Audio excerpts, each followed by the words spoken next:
Hello friends. दुनिया में बहुत सारे टफ रूट्स बनाए गए हैं जो कि बिल्कुल मुश्किल जगहों पे है। उन टफ रूट्स के अलावा उन टफ रूट्स के अंदर समय भी बेहद हमारा जा सकता है। कुछ किलोमीटर काटने में भी हमारे काफ़ी समय चला जाता है। उसी समय का बचाव करने के लिए टनल्स बनाई जाती है। जिस तरह टनल्स की बात करें तो आज हम हमारी बेहतरीन टनल यानी कि अटल टनल के बारे में बात करेंगे, जिसे रोहतांग पास टनल भी कहा जाता है। तो friends, welcome to our channel. इस टनल के पीछे काफ़ी हद तक हिस्ट्री जुड़ी हुई है। इसकी बेहद लंबी कहानी जो हम बिल्कुल डिटेल में बात करेंगे। इसे किस तरह से मुकाम दिया गया है और किस तरह से इसका काम शुरू किया गया है। रोहतांग टनल के बारे में बात करें तो उससे पहले साल 1960 में रोहतांग पास टू लाहौल तक एक रोपवे बनाने का प्रोजेक्ट रखा गया था। उस प्रोजेक्ट के दौरान ये तय हुआ था कि रोपवे एक बनाया जाए, जो कि पॉसिबल नहीं हुआ। और ये बात यानी कि ये mission prime minister Jawaharlal Nehru के तहत काल्पनिक रूप से फिक्स किया हुआ यानी कि तय किया हुआ एक प्रोजेक्ट था, जो कि बेसफल रहा। उसके बाद 39 इयर्स के बाद पहली बार अटल बिहारी वाजपेयी ने रोहतांग टनल के बारे में बात की जब वो प्राइम मिनिस्टर बने। उनके चाइल्डहुड फ्रेंड गोकुल अर्जुन ने टनल की समस्या के बारे में बताया। अटल जी ने तुरंत ही फैसला सुना दिया, मतलब कि उन्हें डिक्लेयर कर दिया कि अब यहाँ पे रोहतांग पास बन के ही रहेगा। उन्होंने RITES लिमिटेड नाम की कंपनी को ये कॉन्ट्रैक्ट दे दिया। उस वक्त प्रोजेक्ट की एस्टिमेटेड वैल्यू 5 बिलियन रुपीस थी और उसे 7 साल में कंप्लीट करना था। प्रोजेक्ट ने धीमी कर दी थी क्योंकि टनल बनाने में काफ़ी चीज़ों का सामना करना पड़ता था। उसी दौरान काफ़ी लेबर्स ना मिलना और ये सब आम बात हो चुकी थी। बहुत ज़्यादा बारिश गिरना, कभी कभी हैवी रेन्स बहुत ज़्यादा हो जाती थी, कभी हैवी स्नोफॉल का भी सामना करना पड़ता था। और तो और बीच में आने वाले सारे पेड़ों को भी ठीक तरह से काटना होता था, क्योंकि इको फ्रेंडली टनल बनाना बेहद जायज़ था। अगर प्रोजेक्ट की बात करें तो धीरे धीरे उसकी लागत बढ़ती चली गई और उसी दौरान दिसंबर 2004 में प्रोजेक्ट की वैल्यू 17 बिलियन रुपीस हो चुकी थी। तब प्रोजेक्ट SCMEC यानी कि स्नोवी माउंटेन इंजीनियर कॉरपोरेशन को दिया गया था, जो कि एक ऑस्ट्रेलियन कंपनी है, जो कि इसी का काम बड़ी ही आसानी से करती है। सरकार की माने तो सरकार के पास इतना फंड नहीं था उस वक्त कि वो अपना प्रोजेक्ट पेंडिंग शुरू कर सके। इसीलिए साल 2008 में फिर इस प्रोजेक्ट के बारे में कमेटी बुलाई गई और उस कमेटी में तय किया गया, और वो कमेटी थी शाहपुरंजी पणजी ग्रुप ने 2009 सितंबर की कैबिनेट में क्लियर किया कि रोहतांग पास की टनल अब फिर से शुरू की जाएगी।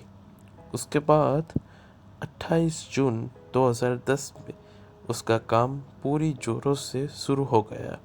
उसके सब कॉन्ट्रैक्टर में भी कुछ कॉन्ट्रैक्टर ऐड किए गए, जैसे कि स्पार जियो इंफ्रा प्राइवेट लिमिटेड भी रह चुके हैं।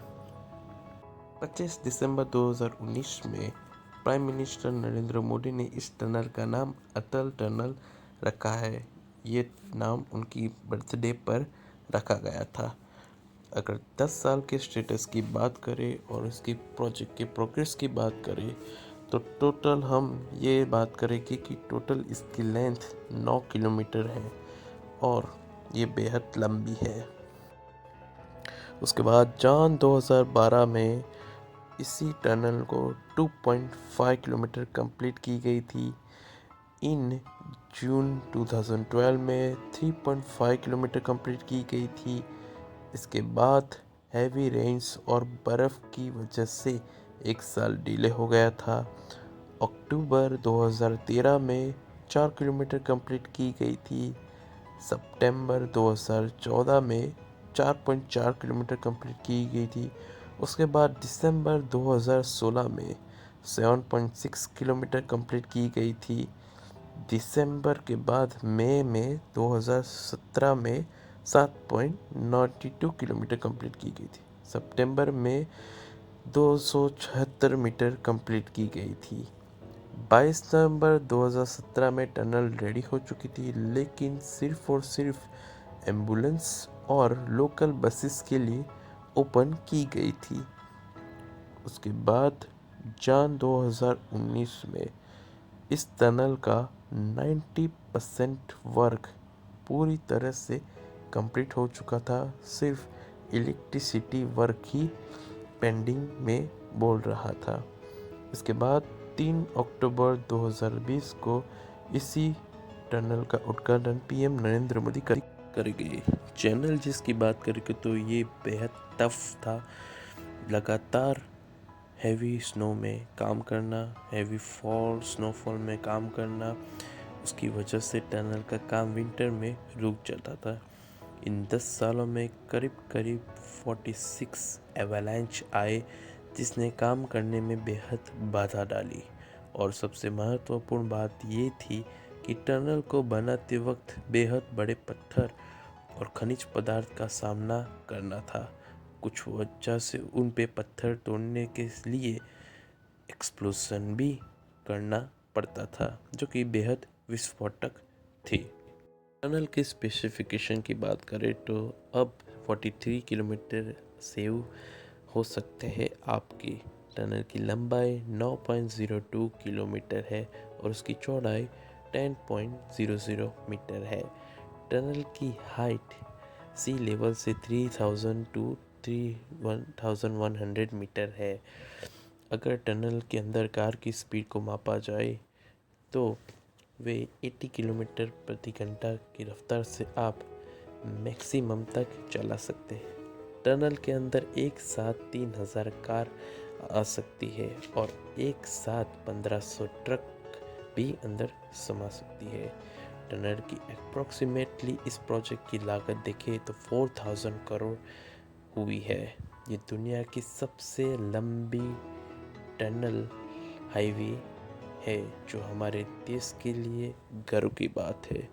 ऐसी टनल दुनिया में कहीं नहीं बनी है। इस टनल में पूरी तरह से डिजिटली वर्क किया गया है। पूरी तरह से ऑक्सीजन लेवल यानी कि पाइपलाइंस भी पूरी तरह से एडजस्ट की गई है। यहाँ तक आपको रूट से किस तरह से जाए उसकी अगर हम बात करें तो अगर आपको वहाँ जाना है तो आप मनाली टू लेह हाईवे से जाना पड़ेगा। उसी के बीच ये टनल आता है। रूट की बात करें तो बरवास से लेह मनाली हाईवे से मिलता है। इस पर्वत को रोहतांग पास भी कहा जाता है। रोहतांग पास वहाँ से आगे है, लेकिन इस जगह को इसी नाम से पुकारा जाता है। सेफ्टी के बारे में बात करें तो टनल के अंदर आपको सीसी कैमरा मिल जाएगा, जो कि 24/7 है। अगर आपकी कार बिगड़ चुकी है या आप कहीं पे फंस चुके हैं, आपको हेल्प की ज़रूरत है, तो हाईवे प्रशासन आपके लिए तुरंत हाजिर रहेगी। अगर मेडिकल इमरजेंसी है तो उस दौरान एम्बुलेंस भी 24/7 वहाँ पे अवेलेबल रहेगी। इसी के दौरान हम यहाँ पे हमारा वीडियो पूरा करते हैं। आशा करते हैं कि आपको ये वीडियो बेहद पसंद आएगी।